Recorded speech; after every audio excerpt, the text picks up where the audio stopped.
It wouldn't surprise me if gold took a rest here. Some of it will depend on investor response to the comedy which will unfold tomorrow. But I think in the longer term, unfortunately, gold would do very well. I say unfortunately because gold does well when people are rightly concerned about the maintenance of their purchasing power in fiat denominated instruments. And unfortunately, I feel like US dollar savers will be challenged for the next 10 years. So I feel that gold will do well. Gold prices held steady on Tuesday as investors awaited the results of a tightly contested U.S. presidential election between Democratic candidate Kamala Harris and Republican Donald Trump. Spot gold remained nearly unchanged at $2,738.83 per ounce, following last week's record high of $2,791.50. U.S. gold futures slightly increased by 0.1%, reaching $2,748.20. The anticipation surrounding the election has heightened demand for safe haven assets like gold, which traditionally thrives in low-interest rate environments and serves as a hedge against economic and political uncertainties. Market attention is also focused on Thursday's Federal Reserve's upcoming interest rate decision, alongside remarks from Chair Jerome Powell and other Fed officials. With inflationary concerns and economic uncertainty persisting, gold has gained 33% this year. Seasoned market analyst Rick Rule remains bullish on gold, noting that its performance tends to strengthen during economic instability. However, he cautions that rising gold prices often reflect concerns about the stability of fiat currencies, particularly the US dollar, as investors seek alternatives to preserve purchasing power. In tandem with gold, silver maintained its position around $32.50 per ounce during Asian trading hours on Tuesday, as cautious sentiment dominated ahead of the election. The uncertainty surrounding the election outcome has contributed to silver's appeal as a safe haven asset. According to FX Street data, silver rose to $32.60 per ounce, marking a 0.44% increase from Monday's level of $32.50. Since the start of the year, silver prices have climbed by an impressive 37.1%. Rick Rule also highlights a typical pattern observed in precious metal bull markets regarding silver. As silver rallies, its price fluctuations can become significantly more dramatic than gold's, particularly toward the end of a bull market. This phenomenon often occurs when generalist investors, drawn by rising prices, flood the market, reminiscent of previous tech booms. Make sure to tune in for our expert analysis. Don't miss out on future content. Hit the subscribe button and turn on notifications to stay in the loop. And unfortunately, I think that's a very bad thing. I happen to be way long.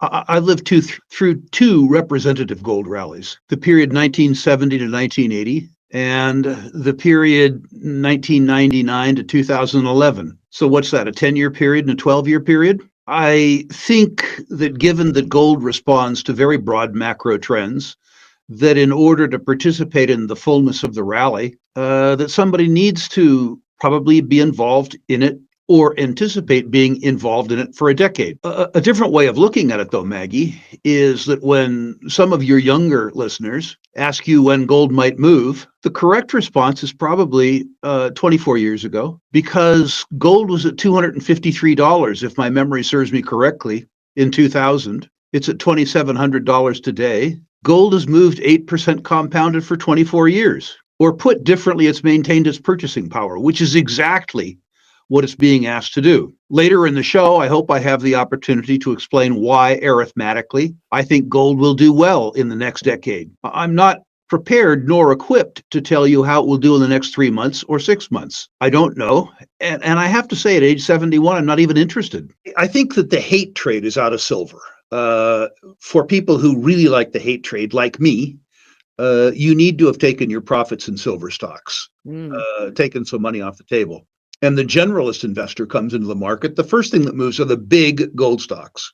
When the generalist investor gets more comfortable, silver begins to move in preference to gold, perhaps because of its lower unit cost. I don't know why. But when it happens, it moves much further and much faster than gold. And by the way, you won't need some tired old analyst like Rick Rule to tell you when leadership has changed. It will announce itself. Yeah. The moves in silver historically have been stupefying. And the biggest move occurs towards the end of a bull market, when the generalist investor becomes convinced that he or she was right with regards to the narrative, and plows in to the mining stocks the same way they plowed into junior tech some years ago. When that happens, the biggest upside that you see is in the speculative, the small silver stocks. Again, quoting my friend Doug Casey, when that happens, the market cap among the silver stocks isn't sufficient to handle the influx of capital into them. The financial result is the equivalent of attempting to siphon Hoover Dam through a garden hose.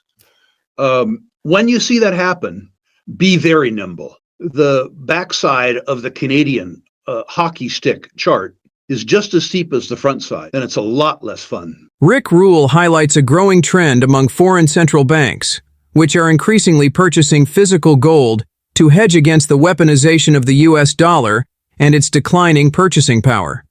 The U.S. government's use of the dollar to advance political goals and concerns over its real value has made U.S. treasuries less appealing to many countries. As a result, nations are turning to more stable assets like gold.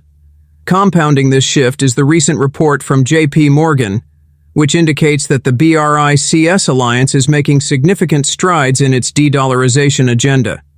The investment bank notes that BRICS countries have largely ceased using the U.S. dollar for commodity transactions since 2022, opting for local currencies and energy dealings instead. This transition reflects a broader trend where new payment systems facilitate cross-border transactions without relying on the U.S. dollar. These developments are gradually undermining the dollar's dominance in global trade, positioning BRICS as a beneficiary of the changing landscape in payment systems. As countries seek alternatives to the dollar, the demand for gold as a haven and store of value continues to grow, further reshaping the dynamics of international finance. Let's get back to the interview. The statistics say that the buyers of physical gold have been foreign central banks. Until 25 weeks ago, measured by inflows and outflows from physical ETFs, retail buyers have been absent the market. The buyers have been foreign central banks. And they've been buyers for two reasons, both of which seem likely to continue.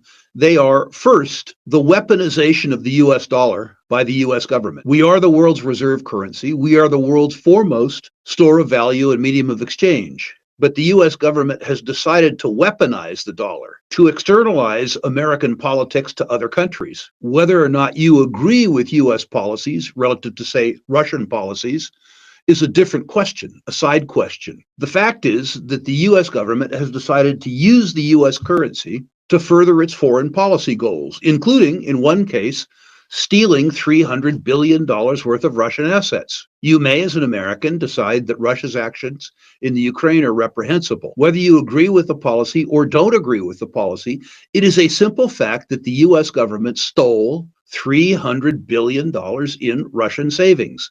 This sends a message to all foreign countries that might engage in a policy dispute with the US, which is a different way of saying all foreign countries, that they can no longer trust the United States government and they can no longer use the US dollar as a store of value or a medium of exchange. This is really simple stuff. The second reason is somewhat more nuanced, and your listeners will have to suffer through a little bit of explanation. If you agree the deterioration in the purchasing power of the US dollar is best measured by the CPI, Consumer Price Index, which is 2.6%, you can be calm. I don't agree with that. I think the CPI is best described as the CP lie, in the sense that it doesn't measure, for me, the deterioration in the purchasing power of the US dollar relative to the basket of goods and services I buy. As an example, Maggie, when it's inconvenient, it doesn't include food or fuel. Now, if we had a broader picture of me, you could tell that I like to eat. And the idea that the index doesn't include lunch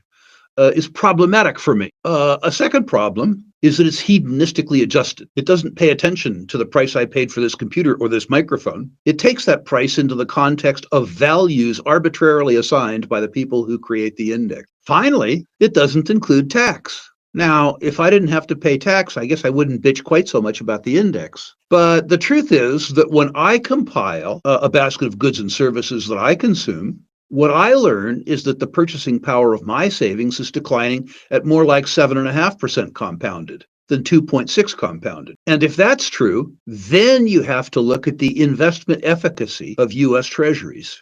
The U.S. 10-year Treasury pays 4.4 in a currency that I would suggest is declining at purchasing power at 7.5.